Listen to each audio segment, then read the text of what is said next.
10th of August 2023. Welcome to Somalia's premier #1 station for news and updates.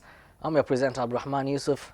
Tonight, we have a couple of stories for you, but first let's take a look at the ones that are making our headlines. NISA neutralizes a terrorist agent and nab explosive laden vehicle. Somalia, Kenya signed bilateral air services agreement. Glad to have you back. Now let's delve into a full bulletin.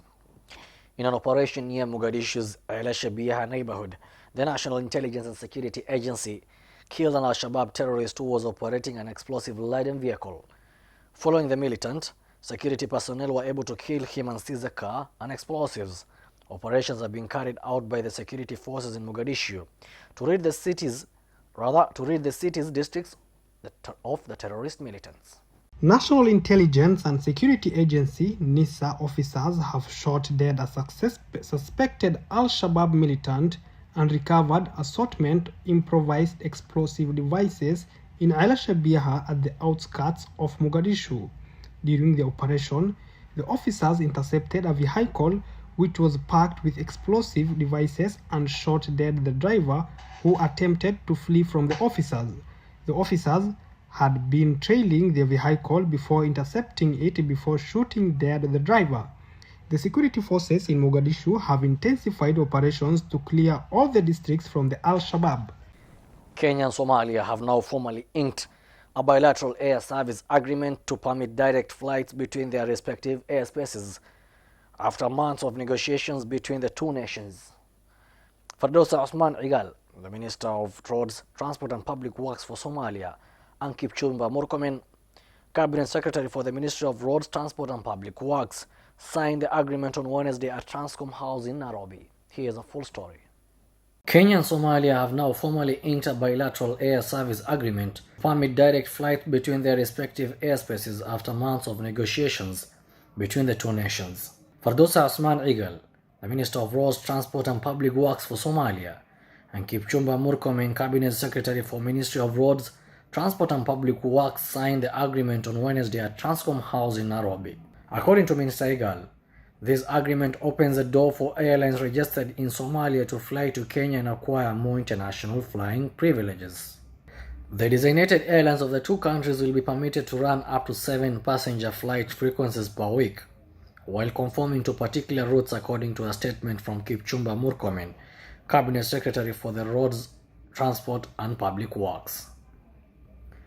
The frequency of the cargo flights will never be limited.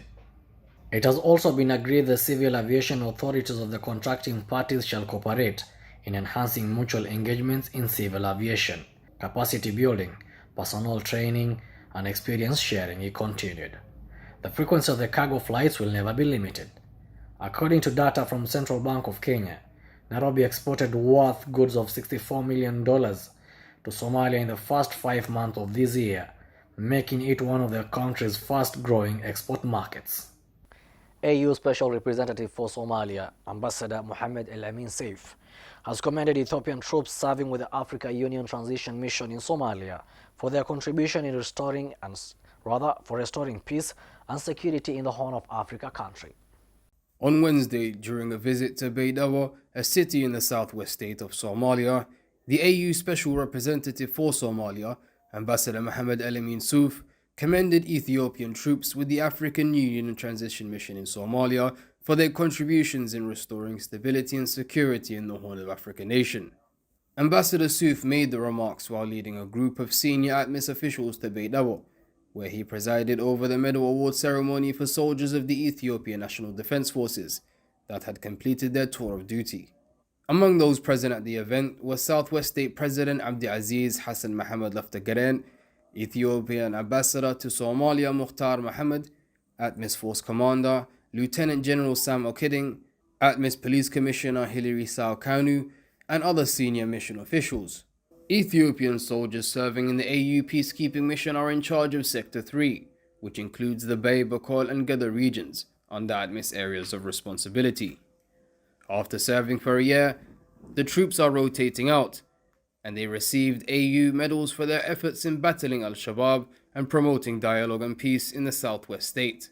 The president of the southwest state expressed gratitude to Ethiopia and ATMIS for their unwavering support of Somalia's peace and stability He pointed out that this has made it possible to include the population in state building and development.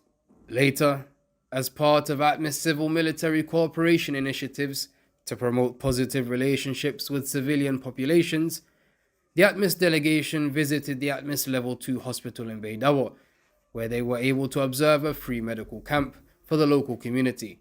Members of the Southwest State Cabinet, lawmakers from the Somali National Parliament, members of the United Kingdom Mission Support Team, and UN representatives based in Beidawa all attended the medal presentation ceremony. Lovely viewers, that ATMIS story brings us to the end of our bulletin. Wherever you're tuned in from, stay put for more stories in our subsequent bulletins. Have yourselves a lovely night.